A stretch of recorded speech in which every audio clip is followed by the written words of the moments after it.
What's up guys, TechOf6. In today's video we're talking about a lot of things that were rumored and announced, including the Google Aurora rumors and some OnePlus 2 rumors. So let's get in this video now.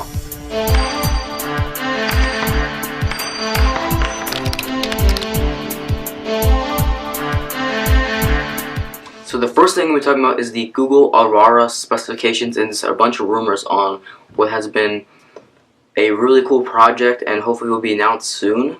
So let's get into it right now. The Google Aurora is supposed to have a Tegra K1 processor that is 64-bit and also could also have the availability of the Marvel 64-bit PXA1928 chip. These are both modified versions of both processors, along with the previous announcement of the Rockchip AP, which should be ready by 2015 of spring. So hopefully this phone will be coming out about the end of the spring or maybe in the summer. The company is also offering a general update on its progress. Nothing that the Spiral 2 prototype arrived in Mountain View last week, and it seemed to work despite a fair amount of lag. Meanwhile, Google says that the latest design is beautiful and promised to show off the public next month at an upcoming developer conference. So the next conference that Google is supposed to have is supposed to be showing off the Google Aurora, which is basically a phone that you can put the pieces and the processors and the camera in. You basically buy the pieces and you put it in the phone, and you basically choose how fast or how slow and how good the camera is. And also it's also depending on the price is why you can choose, obviously. So you can get a really cheap phone or a really expensive phone depending on your choosing and your budget. The next thing we'll be talking about is the OnePlus 2. If you didn't know, last year there was a Kickstarter for a really cool phone that was really budget friendly and also had really great specifications, which is the OnePlus 1. It finally just came out for consumers to buy without an invite, but now they're supposedly going to be making a OnePlus 2, which they probably should, because that last year's phone was actually really good. And now let's talk about the specifications and stuff like that right now. So the OnePlus 2 is supposedly not supposed to have cyanogen mod due to OnePlus and them splitting up, so it's supposed to be running in Oppo software, which is not even close to as nice and clean as CyanogenMod, which is definitely a bummer. But it also is supposed to have a 5.5-inch display with really thin bezels, almost bezel-less device in the pictures that are shown, which could not be true.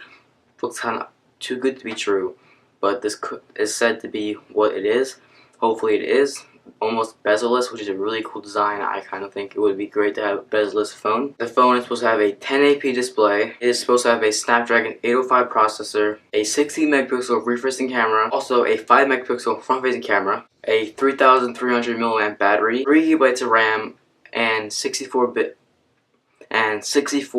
GB of internal storage. The version of Android that it will be running is Android 4.4 with the Oppo skin on top of it. Obviously, you can get skins off the Google Play Store and obviously put that over it, which is something I would definitely do if I ever bought this phone, because I definitely don't like the design or the interface of the Oppo software, which is very weird looking and definitely not something of my taste. This device will be $350 for the 64 GB model, which is definitely a great price point for a phone with really good specifications. Has a 60 megapixel camera, has not the best processor, but it's definitely a good processor still. A Snapdragon 805 processor is good. There's obviously the A10 is out right now and has 64-bit architecture and stuff like that, but it's still a great device. For $350, you're definitely getting a great bang for your buck. The next thing we're talking about is the LG G4, which is now supposedly going to have a stylus to go up against the Note 4. So the LG G4 is supposedly going to have a 5.3-inch Quad HD display, which if you didn't know is 2K, which is half the resolution of 4K, kind of. 4 divided by 2, 2. The phone is supposed to be rocking 4 GB of RAM and 32 or 64 GB models of storage. It also is supposed to have a Snapdragon 810 processor, a 20.7 megapixel rear-facing camera with optical image stabilization and laser autofocus. It is supposed to also have a 3500 mAh battery, which is a really good battery. Definitely will be able to last a long time with this battery, probably a day or maybe a day and a half or something like that. But definitely will be good definitely will be able to get good battery out of this one.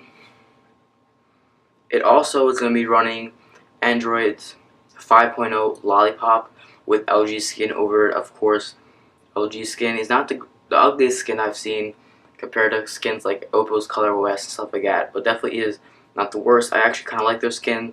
Looks alright, but not the best, obviously. It's supposed to launch in spring of 2015, so in the next coming months, this phone should be coming out, announced, and talked about, and we will know about it soon enough. Anyways, that's it for this video. Thank you guys for watching. Make sure to like this video, share it on Facebook, Twitter, Google+, subscribe if you guys haven't already. It's free, and I'll see you guys in the next one. Peace.